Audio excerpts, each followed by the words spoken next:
l'immense plaisir d'être accompagné de Laurent Simon, qui est professeur des universités et le porteur de la chaire industrielle IA digne de confiance en Nouvelle-Aquitaine. Nous avons Catherine Tessier à l'ONERA, qui est notre directrice de recherche et référente intégrité scientifique et une grande spécialiste de la question de l'éthique dans la science, avec nous en visio. Bonjour Catherine, merci d'être parmi nous. Nous avons également Nicolas Roussel, qui est le directeur du centre INRIA de l'Université de Bordeaux avec nous, et qui est aussi un chercheur en interaction humain-machine qui s'est déjà posé plein de questions que nous allons aborder aujourd'hui depuis un moment déjà. Et nous avons la chance d'avoir Nathalie Sazo avec nous, qui est de l'antique Pays Basque, et qui va permettre justement d'aborder le point de vue des industriels et de l'écosystème sur cette question de numérique responsable. Donc bonjour à tous encore une fois, et merci. Pour commencer, pourquoi pas aborder un point de sémantique, et je voudrais inviter du coup Catherine. Est-ce que vous pourriez nous partager justement votre point de vue sur cette fameuse question, ce fameux mot de confiance et de responsabilité de point de vue éthique? Je vais d'abord commencer par intelligence artificielle, si vous voulez bien. Je viens d'entendre dans la petite introduction précédente une intelligence artificielle, donc à chaque fois ça me fait bondir. Donc, je rappelle encore une fois que l'intelligence artificielle, c'est un domaine scientifique qui fait intervenir, enfin qui recouvre plusieurs techniques, un grand nombre de techniques différentes. Donc, encore une fois, quand on parle d'intelligence artificielle, de quoi parle-t-on exactement? C'est-à-dire quelle technique, utilisée dans quel domaine, pour quoi faire, avec quelle propriété attendue, etc. Donc, j'imagine que dans l'exposé précédent, intelligence artificielle était pris au sens nouveau, équivalent à un système dit d'intelligence artificielle générative, mais j'en suis pas très sûre. Mais encore une fois, il faut préciser de quoi on parle. Alors après, confiance, bon, c'est la traduction de trustworthy. Qu'est-ce que ça veut dire aussi, sachant qu'on ne parle pas, par exemple, de robots de confiance ou de voitures de confiance ou de choses comme ça. Donc pourquoi on associe de confiance tout d'un coup à l'intelligence artificielle ou plus largement au numérique? Donc encore une fois, il faut expliquer ce qu'on veut dire, c'est-à-dire est-ce que la confiance, elle vient du fait que l'on a spécifié correctement l'outil, que l'on l'a conçu correctement, qu'on a posé sur le papier des propriétés qui étaient attendues. Est-ce qu'on a vérifié ces propriétés? Avec quel outil? Est-ce que c'est une vérification formelle? Est-ce que c'est une vérification empirique? Voilà. Et surtout, est-ce qu'on a mis les futurs utilisateurs tout au début dans le processus de conception pour discuter avec eux de leurs besoins, et est-ce que finalement on satisfait ou non ces besoins-là? Ce qui n'a pas l'air d'être le cas avec les systèmes d'intelligence artificielle générative qui ont débarqué donc à la disposition du grand public fin 2022, sans répondre spécifiquement à un besoin, c'est ça qui est intéressant. Et maintenant, donc, les gens, et en particulier les professionnels dans les industries, vont se saisir de ce système pour faire, on ne sait pas trop quoi finalement. Donc voilà, on cherche à utiliser un outil existant, qui d'ailleurs ne marche pas très bien, qui n'est pas robuste, et de l'adapter plus ou moins au forceps à ses pseudo-besoins. Donc c'est ça qu'il faut définir. De quoi a-t-on besoin? Et est-ce que finalement l'outil qui est à disposition et qui de plus ne marche pas très bien satisfait ses besoins? Merci beaucoup. Et je me rends compte que dans le feu de l'action, j'ai oublié de vous demander de vous présenter tous et de faire ce petit tour de table également.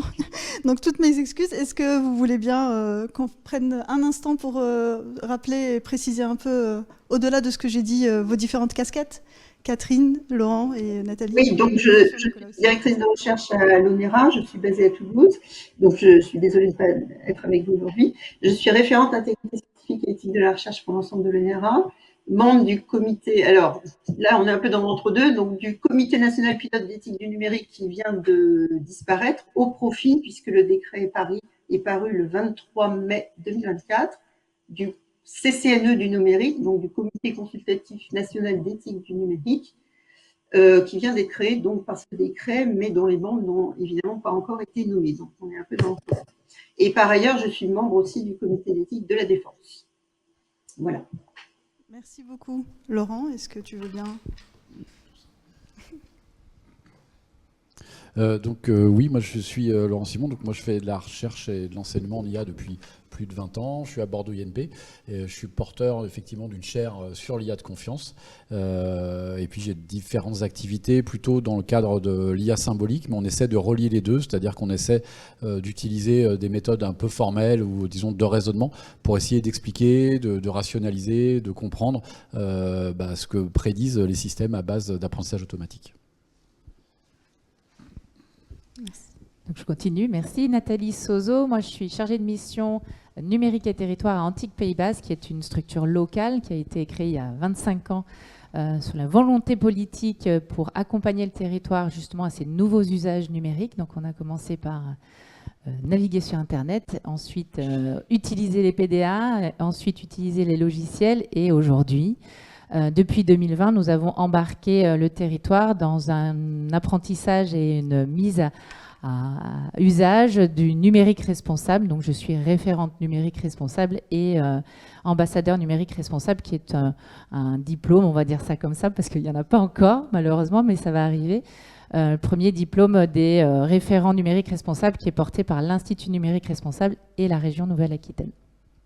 J'expliquerai un peu après dans les détails ce qu'on fait, mais on est plutôt des gens de terrain à travailler avec les structures. Merci beaucoup, Nicolas. Pardon, toute structure.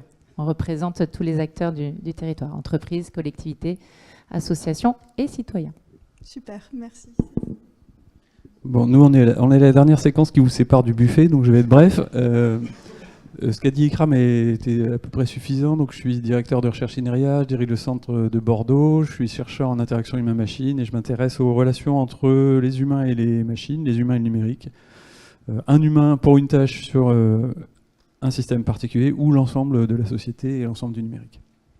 Merci beaucoup. Donc merci pour ces présentations. Et c'est vrai que Nathalie, vous avez souligné un point important, à savoir qu'on navigue sur Internet au tout début. Ça a été une révolution en soi. Des personnes ce matin ont abordé l'automatisation, l'industrialisation, comment tout ça s'est développé.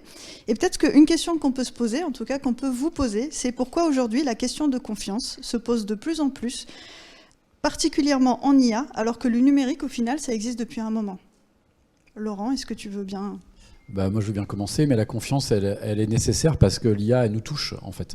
C'est-à-dire qu'on a des assistants personnels, elle est utilisée par les étudiants. Tous les étudiants utilisent l'IA, ils l'utilisent pour faire leurs devoirs. Elle va être utilisée pour résumer, en fait, apparemment, ChatGPT est massivement utilisé pour résumer les réunions, pour résumer les documents. Donc, est-ce qu'il se trompe? Est-ce qu'il y a un biais à l'intérieur? Est-ce qu'il va résumer de manière sexiste l'intégralité des documents pendant les 10 prochaines années?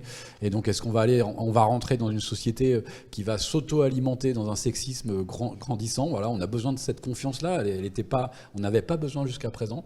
Il y a aussi un autre paramètre très important dans ce besoin de confiance, c'est qu'il y a quelque chose d'assez paradoxal pour les gens qui ne font pas de l'informatique, c'est qu'on conçoit des outils dont on ne comprend pas le fonctionnement. Alors ça peut paraître étonnant parce qu'on les a construits, c'est des algorithmes, ça calcule, mais en fait la décision finale, la recommandation de ces IA est issue de milliards de calculs, et donc on ne peut pas les résumer de manière simple. On ne peut pas avoir une explication simple d'une décision d'un système complexe, que ce soit de manière symbolique ou de manière statistique comme les IA. Donc, et puis aussi, elle se base sur nos données, donc quelle confiance on a, on aimerait bien conserver nos données. Vous avez vu, Microsoft aimerait bien accéder à vos données perso, en fait, sur vos ordinateurs. Et là, on voit bien que c'est de nouveau pour augmenter la capacité des IA du futur dans leurs compétences. Ce qu'il y a sur Internet ne suffit pas. Et ils essaient de mettre en place, enfin moi je l'interprète comme ça, des moyens d'accéder en fait à ce que vous faites tous les jours sur votre machine, à tous vos documents qui ne sont pas sur Internet, pour entraîner les prochaines IA et avoir des qualités encore plus grandes. Donc on a besoin de cette confiance, en fait, intrinsèquement, qu'on n'avait pas avant. Et donc ces systèmes, en fait, par rapport au numérique, ces systèmes nécessitent une confiance parce que précédemment, dans le numérique, par exemple, on faisait de l'open source. Pour savoir si un système de crypto était solide, on lisait le code, on l'analysait et on avait confiance. Maintenant, on lit le code de ChatGPT, on ne sait rien. Enfin, c'est-à-dire que c'est un code qui est très bien, il fonctionne très bien, sauf que ce n'est pas ça qui peut nous donner confiance dans l'outil. Donc c'est des nouvelles problématiques et c'est tout naturel de se les poser sur l'IA et pas forcément sur le numérique dans sa globalité. D'accord. Et Nicolas, il me semble que dans une précédente discussion, tu n'étais pas complètement d'accord, ou en tout cas qu'il fallait peut-être aborder la confiance différemment. Est-ce que tu peux nous partager ça? Ouais, moi je suis souvent pas d'accord. Alors, Sauf là. Là, tu es d'accord. Enfin, oui, là je suis d'accord. Alors je vais faire un détour parce que tu as demandé aussi tout à l'heure qu'est-ce que c'est que la confiance. Exactement. Et je ne suis pas sûr qu'on ait répondu là, globalement. Donc, et tu as demandé aussi pourquoi on se pose la question sur l'IA. Donc déjà, dire que quelque chose que je trouve d'assez remarquable dans le numérique, je dis souvent, c'est quelque chose qui permet des accélérations, des progrès d'ordre élevé.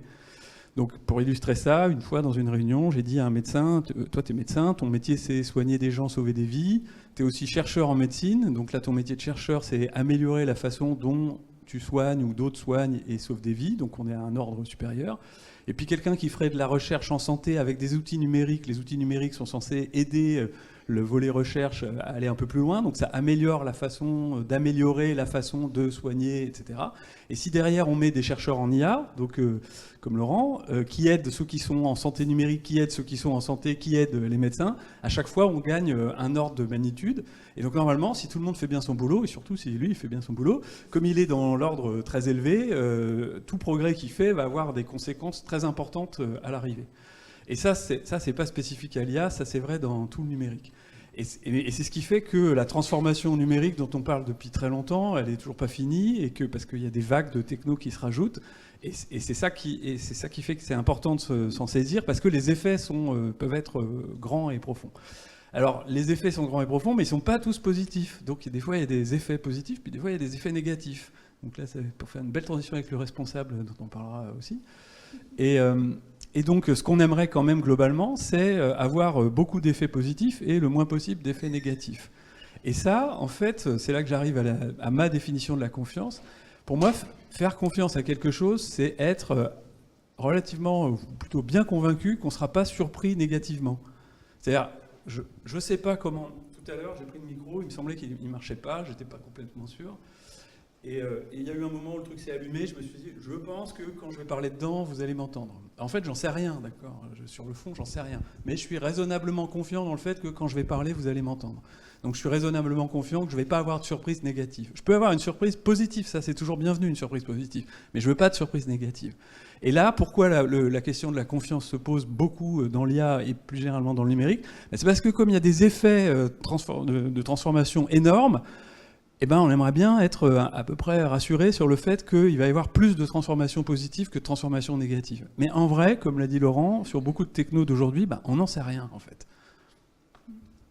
Merci beaucoup. Alors justement, Nathalie, ouais, ça me permet de rebondir. C'est très intéressant parce que sur le terrain, quand on questionne les usages, parce que moi j'ai vraiment le regard de l'usage numérique, quel qu'il soit, on arrive à ce mot, nous, que nos adhérents appellent plutôt le côté raisonnable.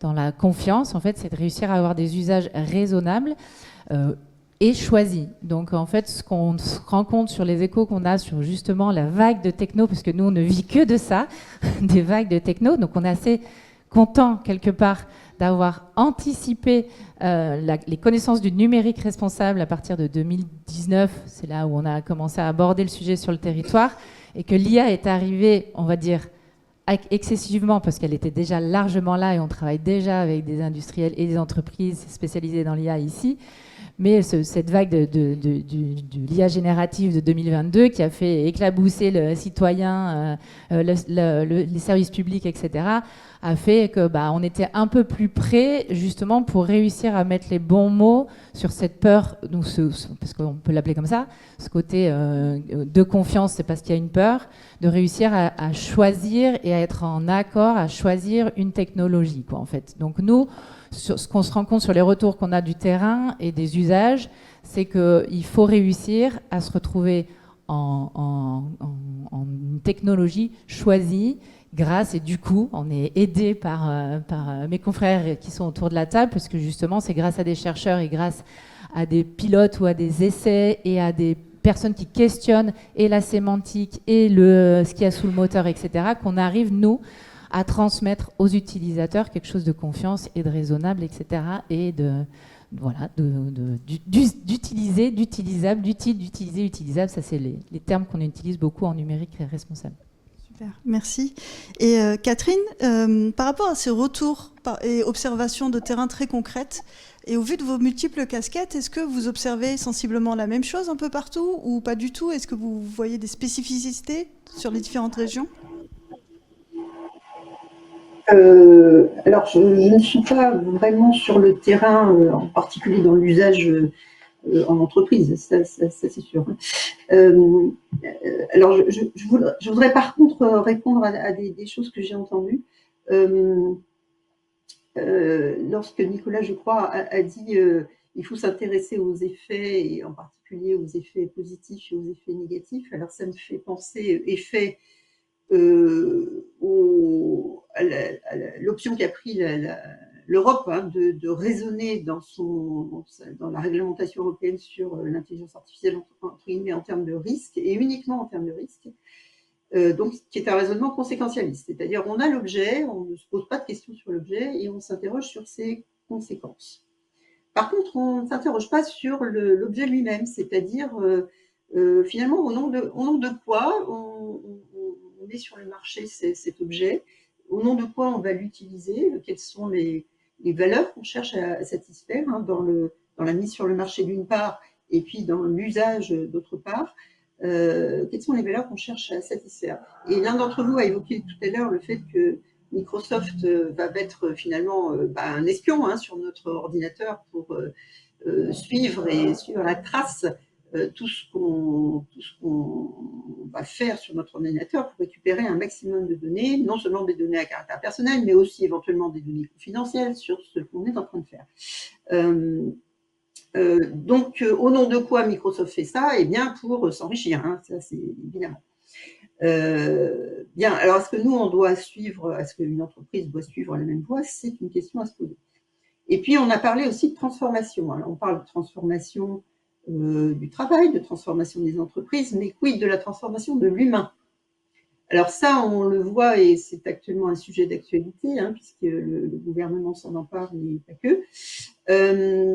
On assiste à une transformation, en particulier une influence en tout cas sur le cerveau de nos plus jeunes concitoyens, hein, du téléphone portable par exemple, hein, dans lequel il y a des techniques à base d'intelligence artificielle, mais pas que, mais qui est un outil numérique en soi. Et on observe que les jeunes ont moins de capacité d'attention, voilà, sans parler évidemment de toutes les dérives catastrophiques du danger des réseaux sociaux, voilà, en matière d'atteinte à leur vie privée. Donc, quand on parle d'usage raisonnable et choisi, alors je ne suis pas sûre que les usages soient choisis. Donc ça, c'est quelque chose à réfléchir aussi. Est-ce qu'on vraiment choisit ou qu'on subit finalement des choses qui sont là, qui sont à la mode, etc. Et tiens, c'est à la mode, donc on va l'utiliser. Mais au nom de quoi on l'utilise, encore une fois? Au nom de c'est à la mode, ou est-ce qu'il y a d'autres raisons? Donc c'est ce genre de questions qu'il faut se poser, et en quoi finalement non seulement le travail va être transformé, mais le salarié lui-même, l'humain lui-même va être transformé, et est-ce que c'est finalement pour son bien qu'il va être transformé?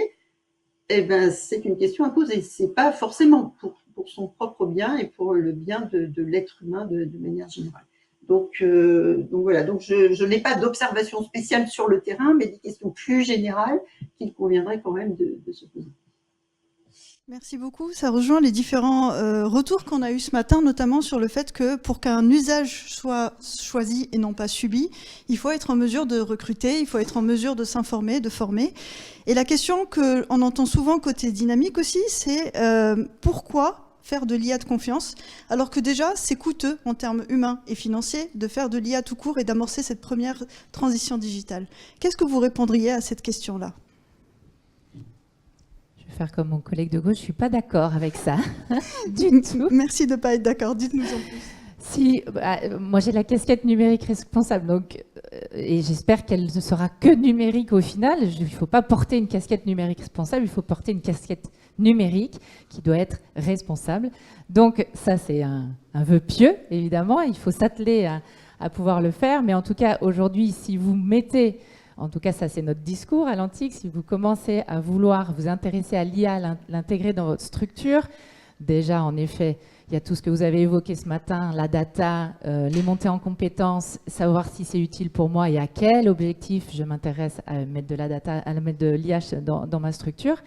Et la question, c'est au moment où on est en train de construire un service numérique, quand on fait de l'IA, donc on va aller voir le règlement général de l'éco-conception des services numériques, déjà, qui est porté par l'État, entre autres. Et donc, du coup, là, on peut faire quelque chose, on peut construire une IA de confiance, ou en tout cas une IA raisonnable, responsable, ce que vous voulez, mais une IA qui va éviter les biais, qui va éviter l'impact environnemental, qui va faire en sorte de pouvoir justement pas faire de diversité, enfin, ne pas oublier la diversité, et de faire en sorte aussi qu'elle soit utilisée par ses collaborateurs ou par ses utilisateurs, si j'ai un produit à vendre ou des choses comme ça, à l'échelle de ce qu'on attend aujourd'hui des utilisateurs. C'est-à-dire qu'on part toujours souvent dans ces réflexions, dans ces tables rondes-là, que tout le monde est en capacité d'utiliser Internet et les IA, que ce soit des collaborateurs ou que ce soit les utilisateurs. Alors, j'avoue qu'aujourd'hui, on est tous utilisateurs et entraîneurs de l'IA, hein, parce qu'on est sur les réseaux sociaux, donc on est de toute façon des utilisateurs de l'IA, peut-être pas choisis en effet, mais en tout cas, on peut tout à fait poser la question de est-ce que je vais être sûr que derrière il va y avoir assez d'utilisateurs. On a quand même un baromètre du numérique qui nous annonce sur les usages 2023 qu'il y a quand même 24% des utilisateurs français qui sont en difficulté avec le numérique et l'utilisation du numérique. Donc aujourd'hui, c'est super sympa de dire qu'on va pouvoir mettre de l'IA, déjà la construire avec les bases d'un numérique responsable, ça c'est l'essentiel. Mais mettre dans la balance, en effet, si mes collaborateurs et mes utilisateurs, ou en tout cas ceux qui vont être in fine les utilisateurs, sont à haut niveau, ou en tout cas en capacité d'utiliser ce que je vais proposer comme un service numérique. Mais du coup, je continue sur ma lancée avec ma casquette industrielle que je n'ai pas d'ailleurs. Mais très concrètement, est-ce qu'on peut faire une IA digne de confiance? Est-ce qu'on peut faire du numérique responsable? Laurent, Nicolas? Non. Non, mais en fait, non mais alors attention, ça dépend de quoi on parle en fait. S'il s'agit d'une tâche très spécifique, industrialisée, etc., on peut mettre l'IA un peu dans une cage, on peut essayer de maîtriser de manière formelle. Pour moi, la confiance, en fait, ça avait été évoqué ce matin, c'est l'IA, c'est un outil, on veut qu'il soit 100% efficace, on ne veut pas qu'il fasse les mêmes erreurs qu'un humain. Maintenant, si c'est l'IA dans l'IA générative qui fait un peu rêver, on n'a pas trop parlé du rêve, en fait, de pourquoi on a une course en avant, là, pourquoi, enfin, ça va faire une parenthèse, mais parce que pour la première fois, on a les personnes les plus riches du monde qui disent on va créer une IA générale. En fait. Donc ça n'a pas été trop évoqué. Il y a 10 ans, on avait honte. Enfin, personne n'évoquait ça en science. Ça veut dire, sinon on passait pour. Enfin, même moi, je veux dire, c'était impossible. Et là, maintenant, vous avez les plus grands labos, les personnes qui ont plus d'argent, qui disent on va faire des IA générales. Alors ça, forcément, ça fait rêver. Forcément, ça fait peur. Et forcément, il y a besoin de confiance. Maintenant, sur la question elle-même, en fait, retirer un biais, en fait, d'une IA, c'est extrêmement compliqué parce qu'on ne sait pas ce que c'est un biais. En fait. On ne sait pas où il s'arrête, où il commence. Si vous voulez retirer un biais sexiste, ça paraît simple. Nous, on a une stagiaire de master qui travaille dessus. En fait, c'est extrêmement compliqué parce qu'on ne veut pas gommer toutes les différences entre les hommes et les femmes. Parce qu'il y a des différences. Mais où ça s'arrête? Dans les origines des gens, on ne veut pas gommer leurs préférences culinaires. Il y a des gens qui aiment manger épicé du fait de leur culture et d'autres gens non. Donc dans un système de recommandation de restaurants, il faut arriver à prendre en compte des biais qui sont acceptables, qui seraient des biais culturels, de biais qui ne sont pas acceptables. Et donc ça demande de formaliser tout ça. Et dès qu'on le formalise, en fait, suivant les parties des régions, suivant ce qu'on cherche à faire, c'est pas les mêmes. En fait, il y a des choses qui sont acceptables à un endroit et pas à un autre endroit. Et donc la moralité, elle dépend de l'endroit où on est. On ne sait pas la formaliser. Et aussi, il y a une question aussi fondamentale, c'est est-ce qu'on cherche à faire des outils qui ont une vérité? Ou est-ce qu'on cherche à faire des outils, alors je parle de l'IA générative, qui n'est pas forcément dans l'industrialisation, mais est-ce qu'on cherche à faire des outils qui s'adaptent à leur interlocuteur? Ils ont fait une expérience de ChatGPT avec différents corpus, dont des gens qui ne croient pas au dérèglement climatique. Ces gens-là avaient une mauvaise expérience de ChatGPT parce que ChatGPT a été, fine-tuné pour porter la parole.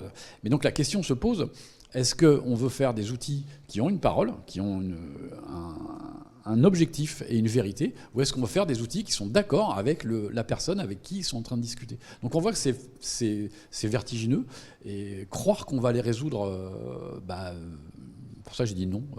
En fait, ça va être très très compliqué. Nicolas, tu voulais rebondir? Ouais, mais non, mais c'est pas ça. Là, il y a beaucoup trop de portes qui ont été ouvertes. Alors, je vais avoir du mal à tout refermer d'un coup là. Mais j'avais pris quelques notes. Bon, déjà, moi, ce que je trouve intéressant, vu d'où je viens, donc moi, je suis informaticien de formation, mais comme j'ai dit, mon sujet c'était l'interaction humain-machine. J'ai beaucoup travaillé avec des designers, des psychologues, donc avec le côté humain. Et donc c'est assez à la fois drôle et tragique de voir que tout d'un coup on se met à utiliser des termes comme responsable ou de parler de confiance, ce qui pourrait laisser entendre que depuis que l'informatique existe, on a juste fait n'importe quoi, et puis que là tout d'un coup ça devient tellement gros qu'on se dit ah voilà, peut-être quand même essayer de faire un peu moins n'importe quoi. Alors qu'il y a des gens dans ma communauté qui existent depuis les années 80 qui prêchaient, enseignaient. À une époque, lui il enseignait l'IA, moi j'enseignais l'IHM au même endroit, aux mêmes étudiants, et c'était il y a bien longtemps déjà. Donc il y a quand même un paquet de gens qui depuis longtemps disaient mais non mais on n'est pas obligé de faire n'importe quoi, on peut se poser les questions comme disait Catherine moi je dis souvent pourquoi en un mot, pourquoi en deux mots. Donc pourquoi en un mot c'est pour quelle raison, et pourquoi en deux mots dans quel but. Donc pour quelle raison et dans quel but vous voulez faire le truc que vous voulez faire. Et ça, on peut le poser sur beaucoup de choses, et il y a beaucoup de choses qui sont faites dans le monde du numérique, on a l'impression qu'il n'y a pas grand monde qui s'est posé la question. Et ça, derrière, ce qu'il y a, c'est une absence de design. Et le design dans un sens très large. Donc les gens qui réfléchissent à pour quelle raison on fait les choses et dans quel but et comment on les fait, ça, c'est des designers. Donc on manque de design dans le numérique. Ça aussi, c'est pas nouveau, hein. Il y a un super bon papier qui s'appelle Software Design Manifesto par Mitch Kapor, qui était un des pionniers des tableurs. C'est un papier des années 90. Vous le relisez aujourd'hui, ça marche encore. Donc ça, c'est un premier problème.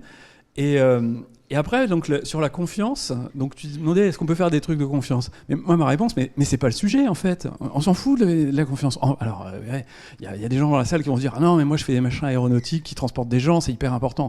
Ok, d'accord, il y a quelques secteurs dans lesquels c'est super important. Mais tous les jours, vous passez votre temps à utiliser des trucs dans lesquels vous n'avez pas confiance et à interagir avec des gens dans lesquels vous n'avez pas confiance. D'accord ? C'est pas binaire. C'est pas si j'ai confiance, je prends. Si j'ai pas confiance, je prends pas. Si je dois changer une ampoule, je prends le premier truc sur lequel je peux monter. Et alors, si c'est un truc robuste, j'y vais tranquille. Si c'est un tabouret d'une marque suédoise qui a mal vieilli, je vais m'appuyer contre le mur ou je vais demander à quelqu'un d'être à côté au cas où je tomberais, d'accord ? Mais donc c'est pas binaire. Donc en fait, je pense que un des sujets, c'est justement d'intégrer qu'il faut qu'on arrive à vivre avec des trucs dans lesquels on n'a pas confiance, y compris des trucs numériques. Et puis par ailleurs, puisque personne ne l'a dit jusque-là, la confiance, c'est une question d'interaction. C'est pour ça que ça m'intéresse aussi. Ce téléphone n'est pas un téléphone de confiance, d'accord ? C'est j'ai confiance dans le téléphone ou pas. Mais le téléphone posé au milieu de la pièce avec personne autour, là, il n'y a pas de notion de confiance. C'est un truc entre deux personnes ou une personne et un objet. Et donc c'est pour ça aussi que dire on va faire une IA digne de confiance, mais ça se décrète pas, quoi. Vous pouvez mettre tout ce que vous voulez dedans. C'est comme ceux qui croient que la Terre est plate. Vous pouvez leur dire ce que vous voulez. Ils vont continuer de dire que la Terre est plate. Donc la question, c'est comment on fait émerger ce sentiment de confiance. Et ça, je pense que ça passe beaucoup par la compréhension, même vague, de ce qu'est le bidule et de ce qu'il est capable de faire, etc. Et là, ça me ramène à mon histoire de ne pas être déçu négativement. Si je suis persuadé que ChatGPT, c'est une encyclopédie, et puis que quand je lui demande comment on reconnaît des œufs de vache, il me sort un texte long comme ça, bon, ben là, la surprise, elle est grande, d'accord ? Si par contre, je crois que ChatGPT, c'est juste un machin qui génère du texte, qui est lisible en français, mais qui ne veut pas forcément dire grand-chose, alors je considère que quand il me raconte un truc vrai, c'est un coup de bol. C'est une surprise positive, d'accord ? Je voulais juste rajouter, je suis assez d'accord avec tous ces discours, c'est juste que il y a 30 ans, Internet est arrivé, il y a 30 ans, il y avait plutôt des génies et des gens très responsables, et il y a 15 ans, il y a eu quelques transformations et une économie numérique qui a apporté en effet des choses qui nous ont un peu mis en réticence, en confiance, en tout cas en non-confiance. C'est pour ça qu'on a créé, par exemple, un règlement général de protection des données. C'est pour ça qu'on a mis en place un règlement général d'amélioration de l'accessibilité, etc. Donc on est quand même sur un changement qui est arrivé il y a, on va dire, 10-15 ans, qui fait qu'on est un peu en réticence sur ce qui a été fabriqué sur le numérique et sur ce qu'a proposé l'économie numérique.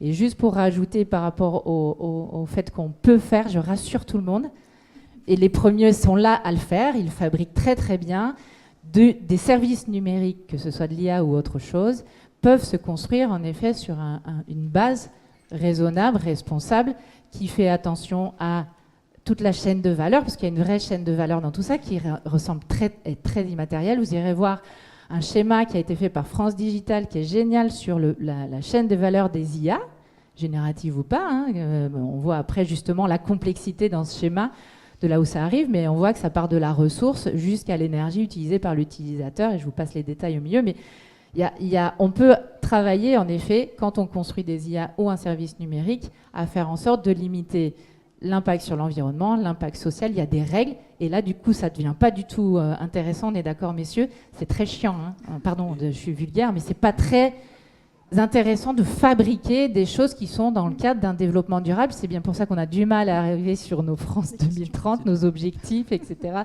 Donc on sait très bien que les agendas 21, c'est une liste globale d'actions. C'est pareil pour les IA en fait. Il faut rentrer dans un cadre, mettre des règles. Pour certains, il n'y en a pas. Et c'est aussi pour ça qu'il y a l'Europe qui s'attelle à justement faire un acte, en effet, qui n'est peut-être pas abouti comme dit Catherine, puisqu'on n'est que sur la problématique, une problématique. Mais voilà, oui, c'est possible quand même. Juste un petit commentaire avant que tu passes le micro à la salle. C'est pour rajouter une dimension dans la lutte entre Laurent et moi qui dure depuis des années. Non, parce qu'il a l'air de se réjouir qu'il y ait des gens très riches. Qu'est-ce que au milieu, moi, là non, c'était super. Enfin, des gens riches qui veulent faire une intelligence artificielle générale. Non, mais je caricature, on n'a plus beaucoup de temps. Dis oui, on va gagner du temps. Mais là, c'est pareil. On peut se demander, mais pour quelle raison, dans quel but? Si c'est pour fabriquer un truc à mon image qui sait faire à peu près ce que je sais faire, je l'ai fait 3 fois, ça prend à peu près 9 mois à chaque fois. D'accord? On sait faire des trucs qui ressemblent à des humains. Si je sais faire, mais pas vous hein, pour le moment. Oui, sans moi, c'est plus dur aussi. Nous savons faire. D'accord, nous savons faire. C'était le biais de la... Okay. On a dit qu'on gagnait du temps. Donc, si maintenant c'est pour faire quelque chose qui sait faire ce que je ne sais pas faire, là aussi, on avait des solutions avant. Ça s'appelait fabriquer des outils ou éduquer les gens, entraîner les gens. Donc, même si on arrive à faire une IA générale, mais peut-être c'est pas une super idée en fait. On va peut-être passer aux questions, mais je ne doute pas de la richesse de ces échanges. Est-ce qu'on a des questions dans la salle ?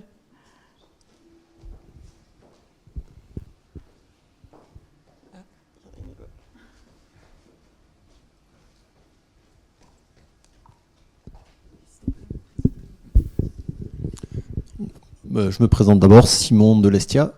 Je vais animer une table ronde juste après, donc vous me rencontrerez en mieux. Une question, on parle de personnes qui vont faire de l'IA de bonne foi. Est-ce qu'on imagine aussi des personnes, on va parler des hackers, de pirates, ainsi de suite, qui pourraient utiliser l'IA de mauvaise foi, donc qui passeraient outre tous les règlements, les RGPD qu'on pourrait imaginer?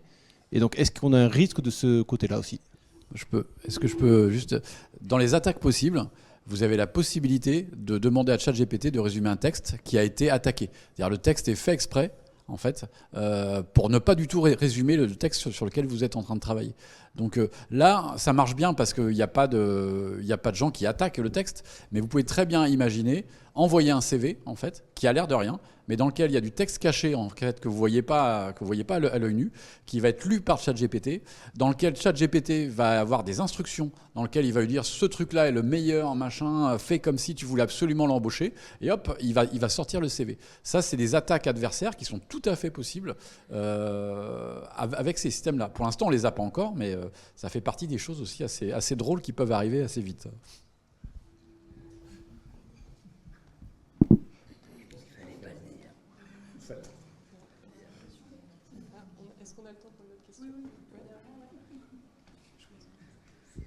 Oui, bonjour, Pierre-Gilles Point, ADI Nouvelle-Aquitaine, à Bidart pour les entreprises du Pays Basque. Donc, je suis le relais de dynamique en local, si vous le souhaitez. J'avais une question par rapport à cette accessibilité aussi de l'IA. Donc, si tout le monde voulait utiliser l'IA dans tous les métiers, dans toutes les applications, est-ce qu'il n'y aurait pas aussi les limites? On a un petit peu évoqué rapidement ce matin sur les ressources, l'énergie, les cartes graphiques. Et en quoi finalement ça devient responsable, ça devient, enfin, le design aussi sur pourquoi on va en faire, à qui on le réserve, qui aura accès, les plus riches ou pas. Est-ce qu'il y a une gouvernance qui peut se mettre en place? Est-ce que c'est utopique? Alors, je me permets de répondre à cette question, Pierre-Gilles. Salman Altman a déjà dit dans un de ses derniers keynotes que, en effet, sa première problématique concernant le développement de ChatGPT, c'était une problématique de ressources et d'énergie. Donc, avant de parler, on va tous utiliser l'IA. Est-ce qu'on va être bloqué? Oui, sûrement. On a par exemple un indicateur qui est l'antimoine, vous relirez tous les métaux qui existent sur cette planète, qui est sur les comment on appelle ça, les mines qui sont rentables aujourd'hui, qui sont utilisées pour construire justement toutes ce côté matériel nécessaire. Et on ne parle pas des tuyaux, on parle bien de matériel, les cartes graphiques et les puces, etc., et les data centers.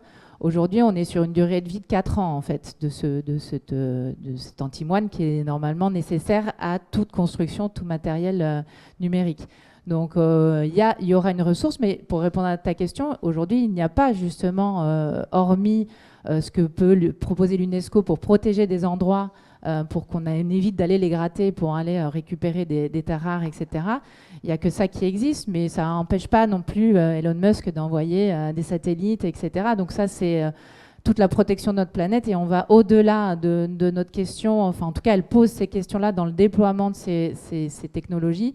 C'est jusqu'à où on va manger toute la planète pour réussir à faire ça et à faire de l'usage. Et je rebondis sur ce que disait Nicolas, c'est pourquoi ? Est-ce que on en a vraiment besoin ou pas? Mais là, du coup, c'est le collectif qui va pouvoir répondre, et par de la réglementation à un moment donné, et peut-être à un moment donné de se dire non, je refuse d'utiliser, ou je refuse de créer. Et ça, c'est des questions éthiques. Juste pour tempérer, attention, on ne sait pas l'état de l'électronique dans 5 ans.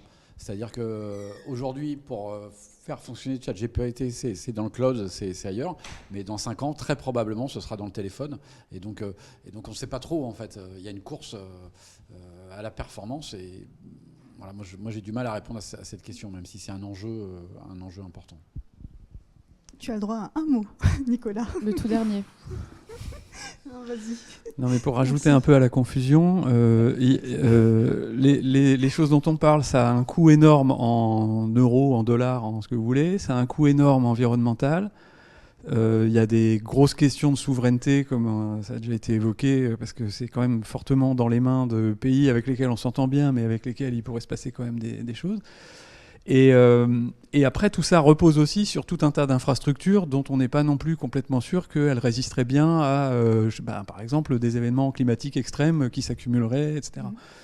Et alors, pendant ce temps-là, il y a quand même aussi des chercheurs qui travaillent sur d'autres façons de faire de l'IA, qui peut-être n'auront pas besoin d'autant de ressources, qui seront peut-être beaucoup plus spécialisées, etc. Donc je dirais que oui, il y a tous les problèmes de soutenabilité pour différentes raisons, énergétiques, monétaires, souveraineté, etc. Mais il y a peut-être aussi d'autres choses qui vont faire que de toute façon, peut-être on aura connu le moment assez hallucinant où des dizaines de milliards d'euros ont été dépensés pour faire un truc ChatGPT qui est bon dans plein de trucs et excellent en rien, et puis que on arrivera ensuite à faire des batteries de choses excellentes en plein de sujets et qui seront moins coûteuses. Non. Juste que Yann Lequin a dit que dans 5 ans, les LLM, c'était plus à la mode. Donc il a dit ça le jour où le président a annoncé le financement d'énormément de projets en LLM. Le même jour. Enfin, Merci à tous. Et Catherine, est-ce que vous voulez dire le mot de la fin sur cette... Oui, je reviens toujours sur la notion d'humain et de travail humain. Donc, il faut vraiment se poser la question, finalement, comment on envisage le travail humain.